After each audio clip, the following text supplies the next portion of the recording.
Chapitre 35. De même que l'éclair fulgurant. Suite numéro 2. Alors, en ces jours, ce sera une immense tribulation, telle qu'il n'en a pas existé depuis le commencement du monde créé par Elohim jusqu'à aujourd'hui, et telle qu'il n'en existera plus jamais. Qui cherchera à conserver son être le perdra, et qui le perdra le régénérera. Je vous le dis, ils seront deux au champ, l'un sera pris et l'autre laissé. Elles seront deux à moudre ensemble au moulin, l'une sera prise et l'autre laissée. En cette nuit, ils seront deux dans un même lit, l'un sera pris et l'autre laissé. Si le Seigneur éternel n'abrégeait pas ses jours, nulle chair ne serait sauvée, mais à cause des élus qu'il a élus, ses jours seront abrégés. Alors si l'on vous dit, voici, le Messie est ici, ou bien il est là, ne le croyez pas, car de faux Messies et de faux prophètes se lèveront, et ils produiront de grands signes et des prodiges afin d'égarer, si possible, les élus mêmes. Si donc on vous dit, voici, il est dans le désert, n'y allez pas. Voici, il demeure caché dans une cellule, ne le croyez pas. Aussi vous-même, prenez garde, voilà que je vous ai prévenu. Alors ses disciples lui demandent, « Où, Seigneur ?» Là où se trouve le corps, là se rassemblent les vautours. Peu après cette tribulation, des signes apparaîtront dans le soleil, dans la lune et les étoiles. Le soleil s'obscurcira, la lune ne donnera plus sa clarté, les étoiles tomberont du ciel, les puissances des cieux seront ébranlées.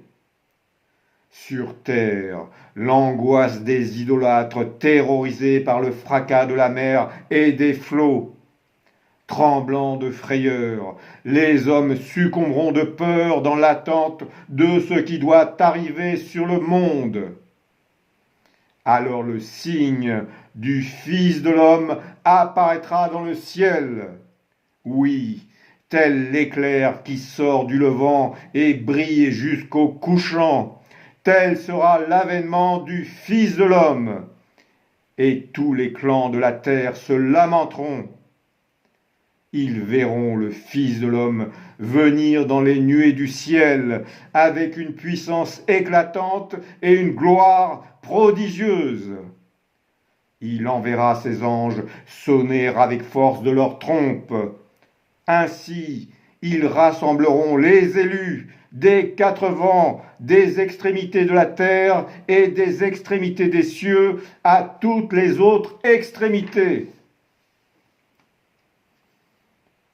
Aussi, lorsque vous verrez tout cela commencer à se dérouler, redressez-vous, relevez la tête, votre rédemption se rapproche.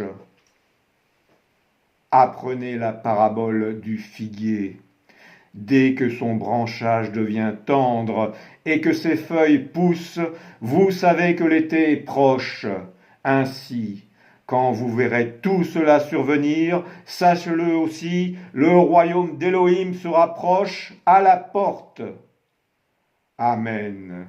Je vous le dis, cette génération ne passera pas avant que tout cela n'advienne. Le ciel et la terre passeront, mais mes paroles ne passeront pas. Or, cette heure, ce jour, nul ne les connaît, ni les anges, ni même le Fils, mais seulement le Père. Aussi, gardez-vous de vous-même, que vos cœurs ne s'alourdissent pas dans les soucis de la vie, les ivresses et les orgies. Que ce jour ne se présente tout à coup devant vous. Comme un filet, il se présentera sur tous les hommes installés à la surface de toute la terre. Restez en éveil en tout temps et priez en implorant afin d'être plus forts pour échapper à tout ce qui doit advenir et pour vous tenir debout en face du Fils de l'homme. Aussi, soyez en éveil, parce que vous ne savez pas à quelle heure votre Seigneur viendra. Prenez garde et veillez. Non, vous ne savez pas quand ce sera le temps. Cela ressemble à un homme qui part au loin, laissant sa maison et donnant autorité à ses serviteurs, à chacun selon sa fonction. Puis il prescrit au portier de veiller. Veillez donc, puisque vous ne savez pas quand le Seigneur de la maison doit revenir, le soir ou à minuit, ou au chant du coq, ou dans la matinée, afin qu'il ne vous trouve pas endormis lorsqu'il surviendra soudainement. Ce que je vous dis, je le dis à tous, veillez.